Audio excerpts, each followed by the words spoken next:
All right, here we are in scene two. Um, this is a scene where we really need to slow down. A lot happens here. As you guys noticed from scene one, that scene was entirely filled with really minor players, right? Um, Marcellus, Horatio, and Bernardo, a bunch of watchmen. Interesting how it parallels the opening of the Oresteia with its use of watchmen who are looking out.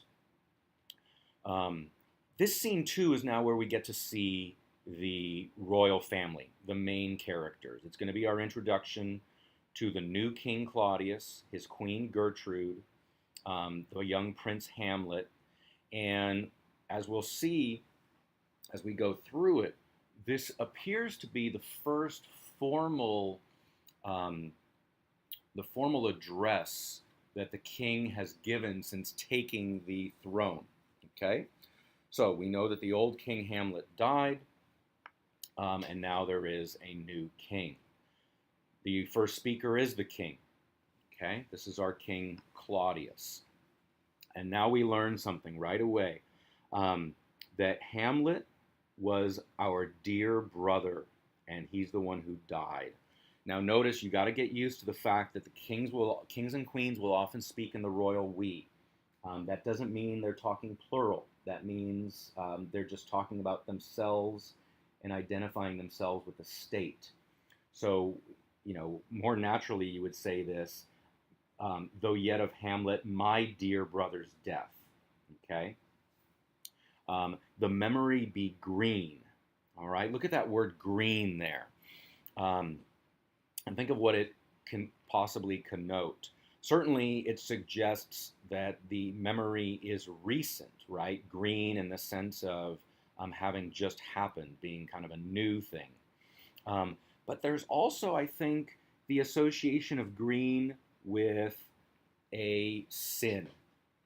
And green is always associated with the sin of envy, right? So there's kind of like a suggestion here that did the brother Claudius envy his brother Hamlet? Okay? And so now he says, look, when our brother died, it befitted us to bear our hearts in grief and our whole kingdom to be contracted in one brow of woe, right? So look at that. The kingdom as a whole was mourning the dead king, okay? And now he sort of transitions and says, well, that was what was appropriate then, it befitted us then, but now we move on to think about him together with remembrance of ourselves. So now it's time to start thinking of us, right? We're done thinking of the king. Let's think about us. And now he says, he introduces the queen, our sometime sister, now our queen. All right, so look at what that means.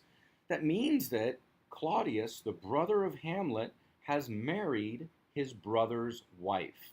That's why she was his sometime sister. She was his sister-in-law. Now she is his wife. Okay? That's a little odd. All right. And we learn that she is the imperial jointress to this warlike state. And we see the footnote down below that says a jointress was the woman who held an interest in the estate of her deceased husband. By marrying so quickly after her husband's death, instead of the husband's wealth being transferred to her son, it would have remained with her and then transferred to her new husband. So she is the one who literally has joined him, Claudius, to the state. Also, keep an eye out for that word joint. It's used in quite a number of ways in this play, and I think it's really important that we keep an eye on it. And here it's used, first of all, to describe Queen Gertrude. Her husband has died, and now she has married his brother. Let's find out how long it's been since that took place. Okay, we don't know at this point. Nobody's informed us yet. And now Claudius goes through with a series of um, oxymorons. He goes through with defeated joy, right?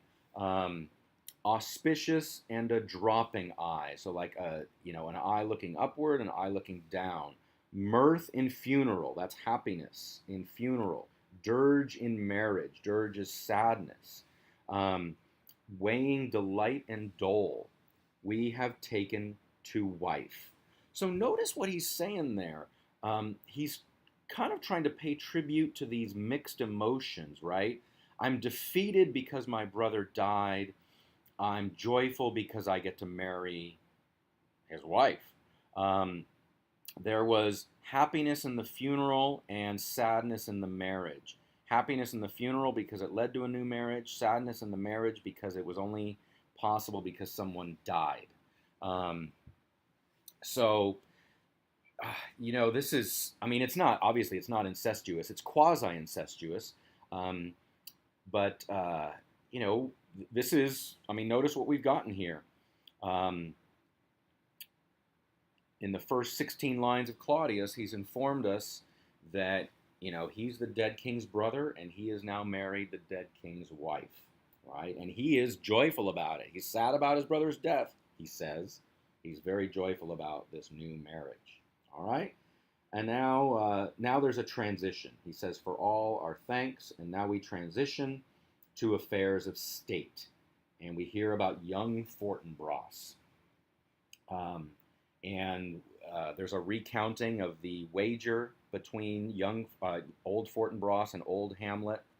Um, and now we remember from the first scene that young Fortinbras wants to take back his father's land, and so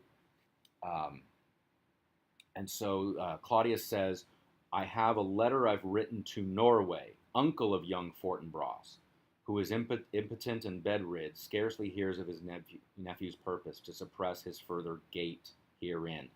Notice now also, we've got, Shakespeare loves to do this. He loves parallel plots. And we're in Denmark, and our main plot is with Hamlet and Gertrude. Hamlet is dead, and now Claudius is married to Gertrude, and Hamlet is the young prince. So that means that Claudius is Hamlet's uncle, right? Well, notice also that we have yet another parallel in the Fortinbras, Norway story. There was old Fortinbras, now dead, young Fortinbras, his son, and now the uncle of young Fortinbras, the brother of King Fortinbras, is the one who seems to be in charge of the kingdom. I mean, he's the one who Claudius is writing to stifle his nephew's advances. So in both families, Norway and Denmark, it seems like the old king has died, a young prince remains, but an uncle is the one who is in charge, not the son. Okay? I know that was a lot for just these first 39 lines, but there is an absolute ton packed in those 39 lines. It concludes with the affair of state where Claudius sends Cornelius and Voltimand, his couriers or diplomats, to send this letter to Norway. Okay? So we'll stop there.